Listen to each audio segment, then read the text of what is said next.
Ô galerinha do oitavo, estamos aqui na segunda semana do PET 2, na página 74 do conteúdo de Geografia. Esse é o conteúdo voltado para o oitavo ano, tudo bem? Eu sou o professor Rafael, professor do canal GeoFácil, e se você faz parte da nossa comunidade geográfica, seja muito bem-vindo, tudo bem? Se você ainda não é, se inscreve agora aqui no nosso canal. Isso, é só clicar aqui embaixo, você se inscreve, depois você rola o celular aí para cima aí, clica lá naquele sininho lá, ativa todas as notificações, já deixa o seu super like e se quiser ainda faz um super comentário aí pra gente. Não se esquece de fazer parte da nossa comunidade geográfica. Como assim, professor? Indicar esse vídeo para vários outros colegas, pessoas da sua família, para que eles possam se inscrever e estar atentos. Esse conteúdo não é só de PET, é para aquelas pessoas que também querem fazer o Enem, vestibulares, né? E aí, quem quiser é muito bem-vindo, venha fazer parte, tudo bem? Então vamos lá, estamos aí na segunda semana, esse é o vídeo de explicação do texto, do conteúdo, e a gente vai estar falando aí de estado, nação e território, e finaliza falando ali do continente americano, tá? Vamos lá. O planeta Terra é constituído por países, povos, culturas, paisagens muito diferentes entre si. Apesar de ter tamanha diversidade, há países que são agrupados em regiões por apresentarem características naturais, culturais, econômicas semelhantes. Tá? Então o que acontece? Quando a gente pensa em um determinado lugar, a gente vai ver que alguns lugares, mesmo que sejam países diferentes, eles têm algumas características em comum. Quando a gente pensa, por exemplo, no pessoal asiático, vários países, o pessoal asiático tem o olhinho ali puxado, japoneses, chineses, coreanos, né? Eles falam, esse pessoal para lá é o pessoal da raça amarela, né? Que o IBGE fala. Nós temos brancos, negros, pardos e amarelos. Então você nunca deve marcar o amarelo, a não ser que você seja um descendente de asiático. Se você não sabia disso, estou te contando agora, tá? Sempre que falar povo amarelo, é o povo asiático que mora lá no Extremo Oriente, tudo bem? Vamos lá, vamos continuar. No decorrer da história da humanidade, as fronteiras e os povos nacionais passaram por várias mudanças. Quer dizer, sempre houve guerras, os países mudaram de tamanho, pessoas tiveram que se adequar à nova realidade, a fazer parte de uma nova cultura, pessoas migrando de um lugar para outro e sempre transformando as culturas. A cultura é algo que ela permanece, mas ela vem sempre se renovando, sempre trazendo coisas novas, mas guardando também as antigas, tudo bem? Essas mudanças ocorrem, por exemplo, em virtude da ampliação do território de um país, da anexação de novas áreas ou da criação de um novo estado. O Brasil, por exemplo, nem sempre teve esse formato que nós conhecemos hoje, né? Somente em 1988 que, por exemplo, surgiu o estado do Tocantins. Até então era só Goiás, para vocês entenderem ali. E outras mudanças vieram também, né? O estado do Acre não fazia parte do Brasil, né? Fazia parte da Bolívia ali. Então esse pessoal que antes era boliviano, de repente passa a ser brasileiro, né? Então essas mudanças vão acontecendo, para você ter ideia. Os continentes são divididos em países, separados um por outros por limite. Tá? Eu vou explicar para vocês a diferença entre limite e fronteira, tudo bem? Tem muita gente que confunde, mas é super fácil. Mas vamos continuar a leitura aqui. A maioria dos países são estados soberanos que exercem o controle sobre um determinado território, politicamente independente, com um governo e leis próprias. Galera, uma coisa que as pessoas costumam misturar muito. Tá vendo essa palavrinha aqui? Estado. Ela está aqui escrita com letra maiúscula. Você poderia pensar que é porque ela está no início da frase. Também. Só porque quando o estado está escrito com letra maiúscula, ela significa não, por exemplo, os estados de Minas Gerais, de Goiás, de Mato Grosso, do Rio Grande do Sul. Quando o estado está escrito com o E maiúsculo, significa o governo, tá? No caso, se estivesse falando do estado com a letra maiúscula aí, poderia estar se referindo a um país, ao Brasil, por exemplo, para você ter ideia. Tudo bem? Continuando. Eu falei para vocês que eu ia explicar a diferença de fronteira e limite. Tem muita gente que não entende muito, mas é super fácil, super fácil. O que é fronteira e limite? Fronteira é quando há divisa de um país com outro. Então, entre o Brasil e a Argentina, nós temos fronteira, tá? Mas dentro do mesmo país, quando é divisa de estados entre Bahia e Minas Gerais, por exemplo, já não é fronteira mais, já é limite. Então, entre estados, entre municípios é limite, entre países, fronteira. Tudo bem? Só para ficar bem claro aí para vocês. A nação, outra definição que nós vamos ver agora, ó. Nação. O que é nação? Nação consiste em um grupo de pessoas que compartilham de um passado histórico que deu origem a uma identidade cultural. Um exemplo disso, o Brasil, né? Os países, eles vêm de um passado, aconteceu várias coisas com esse país até chegar naquele determinado momento ali, então ele tem uma história particular dele, né, que aconteceu com ele, e essa população que vive ali dentro daquele país tem várias coisas em comuns, normalmente a língua falada, às vezes o tipo de população, às vezes características físicas, características culturais, entre outras coisas, tá? Dentre essas coisas em comum da cultura, pode ser, por exemplo, o idioma falado, costumes, a língua, tradição, crenças, religiosidade, entre diversos outros costumes. É um conceito definido, portanto, culturalmente. Então é através da cultura, é a cultura que normalmente é a cultura e a história que forma a identidade de um determinado povo, a identidade cultural. Você já deve ter ouvido falar, né? Então essa identidade é formada pela cultura e pela história que esse povo teve, tá?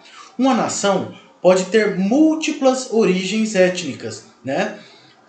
O Brasil é um exemplo disso. Nós temos os indígenas, nós tivemos de início os portugueses, depois vieram os negros africanos, e aí, posteriormente, nós tivemos aí japoneses, italianos, vários outros países que trouxeram parte da sua população aqui para o Brasil. E aí formou essa diversidade de origem étnica.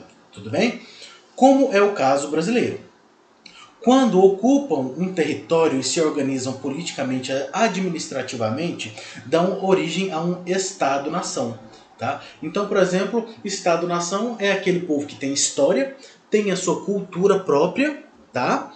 E tem um governo próprio. Então, o Brasil seria um Estado-nação, a Argentina seria outro Estado-nação, o Uruguai seria outro Estado-nação, tá bem? Só para vocês entenderem. Nem sempre há identidade completa entre Estado e nação, visto que há estados com duas ou mais nações e nação sem Estado, lutando ainda por seu território e sua soberania. Tá?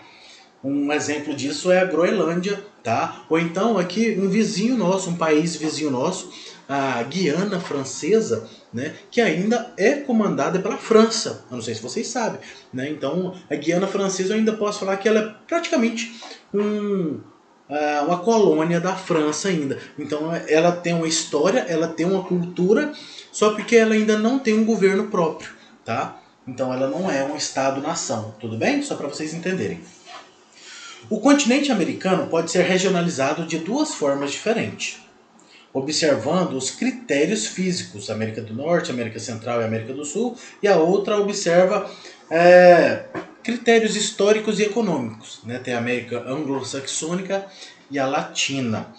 Qualquer lugar pode ser regionalizado, que é o que a gente está falando aqui. O Brasil é regionalizado, a gente pode observar, por exemplo, nós temos a região norte, a região nordeste, o centro-oeste, o nosso sudeste e o sul do Brasil. Isso é regionalização. Está dividido no Brasil de acordo com suas características. Uma região que é mais fria, o sul é mais fria, uma população que é predominantemente mais alta devido a povos europeus que vieram ali e se instalaram naquela região. Nós temos o sudeste, que é uma região mais desenvolvida. Temos o norte, que é uma região onde a predominância da vegetação é abundante. É o local do planeta onde mais encontramos água. Então são características particulares de cada lugar que se regionaliza. Eu vou mostrar para vocês os tipos de regionalização do continente americano. Olha, nós temos dois tipos. No mapa 1, nós temos a regionalização geográfica. Tudo bem? Regionalização geográfica. Isso quer dizer o quê? Dividir o continente americano devido à geografia. América do Norte, América Central e América do Sul. Já no mapa 2, nós dividimos pela história, pela língua falada, né? Pela cultura. A gente chama esse mapa 2 de mapa histórico-cultural, tá bom? Por quê? Porque, por exemplo, nós temos a América Latina. Por que a América Latina, professor? É devido à língua falada. A América Latina são línguas que são derivadas do latim. Né? E o que tem dentro desse latim? Português, francês, o espanhol, o italiano.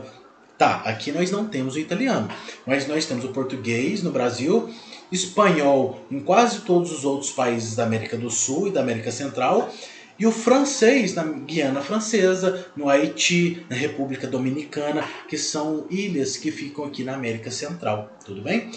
Essa divisão pode até parecer igual para vocês, mas ela tem diferença. A América do Norte, por exemplo, conta com 3 países: o Canadá, os Estados Unidos e o México. Já nessa regionalização de cá, o México não faz parte por causa da língua falada.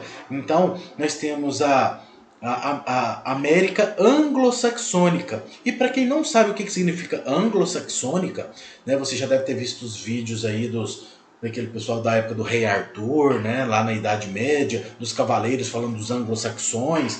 Aquilo ali quer dizer que aquela população ali fala inglês. Anglo-saxônica significa inglês.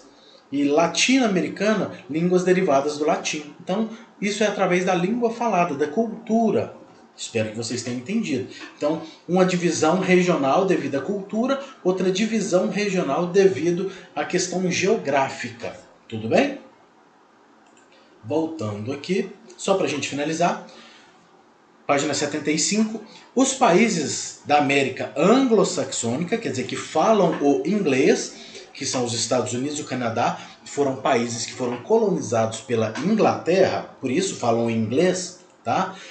São países desenvolvidos com elevado IDH, Índice de Desenvolvimento Humano. Já os países da América Latina são países subdesenvolvidos que apresentam IDH mais baixos e grande desigualdade social. Então, se você prestou atenção no que falou aqui, se o país é desenvolvido ou não está ligado muito a coisas que fazemos hoje, mas eu posso dizer para você, claro que está ligado, mas ele está mais diretamente ligado ao tipo de colonização que tiveram, né? Por exemplo, os Estados Unidos e o Canadá teve um tipo de colonização de povoamento, onde o pessoal veio para desenvolver, não tinha escravos, o trabalho era assalariado, as pessoas vinham para morar, desenvolver e buscar uma melhor qualidade de vida. Enquanto do México para baixo não foi esse tipo de povoamento, nós tivemos um tipo de colonização de exploração. Eles vinham para cá e queriam levar tudo que fosse riqueza embora. Não tinha trabalho assalariado, tinham escravos, tentaram escravizar os índios, não deu certo, mataram a grande maioria dos índios, e como não deu certo, eles foram lá na África e começaram a trazer os africanos para servir e trabalhar como escravos aqui no Brasil. Tá? Voltando para o nosso texto. A África é um continente que abriga os países subdesenvolvidos mais pobres do mundo. As condições econômicas que atualmente marcam esses países mais pobres da África têm raízes no seu passado colonial. Então, tá vendo o que está falando aqui? A África também é pobre hoje em dia, por quê? Ela é muito rica em minério, muito rica em minério. Só que devido ao tipo de colonização que foi igual a do Brasil e de outros países, colonização de exploração, né? Ela também passa por enormes dificuldades hoje em dia. Só que a África ainda tem uma situação que é pior do que nas Américas. Enquanto a América foi colonizada lá em começo de 1500, né? Foi no século XV, XVI colonizada, no século XVII ali, ela deixa de ser colonizada, né? Propriamente dito, no começo do século XVIII, né? No começo do século XX, a África ainda era colonizada e ainda existem países colonizados lá na África ainda, para você ter ideia ainda. Então o que acontece? É um país que não consegue, um continente que não consegue se desenvolver porque os seus países são comandados por países europeus em que vão ali, tirar toda a fortuna, a riqueza daquele país e levam para a Europa, enquanto a população ali da África fica ali ao abandono. tá? Então, nem é culpa dos africanos, a culpa maior está no tipo de colonização que sofreu.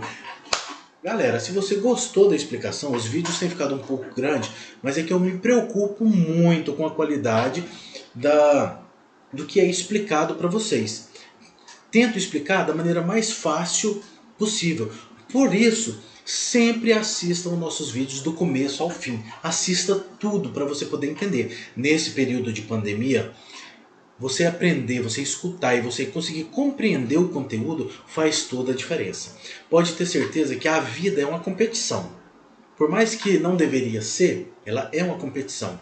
E no seu futuro, você vai ter que prestar um Enem, você vai ter que prestar um vestibular, e o que você está aprendendo nessa pandemia vai fazer toda a diferença. Esse conteúdo que você vai estar vendo é conteúdo, por exemplo, do 8º ano, mas é um conteúdo que cai no 9º, é um conteúdo que cai no ensino médio, cai nos Enems, cai nos vestibulares, cai em alguns concursos, então você precisa entender. E a gente aprende pra gente, a gente não aprende pros outros. Isso é uma das poucas coisas que ninguém rouba da gente. Então, se inscreve agora no nosso canal, dê essa força para nossa comunidade geográfica, conte sempre com seu professor Rafael, tudo bem? E te aguardo pro próximo vídeo. Valeu!